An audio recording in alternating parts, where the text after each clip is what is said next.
কি বাচ্চারা, কেমন আছো তোমরা? তোমাদের জন্য নিয়ে এসেছি আজকে আর একটি নতুন ছড়া। ছড়াটির নাম ভূতের ভবিষ্যৎ।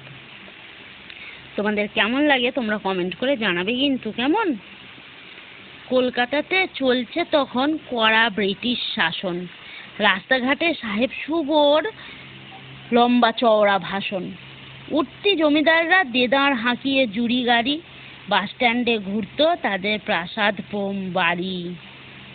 সেসব এখন ঠাঁই পেয়েছে কালের ইতিবৃত্তে। হাই রাইজের পুলক জাগে প্রমোটারের চিত্তে। তারই মধ্যে এমন একটা সাতশরিকের ভিটে, কষ্ট করে খুঁজলে পেয়ে যাবেন কাছে পিঠে।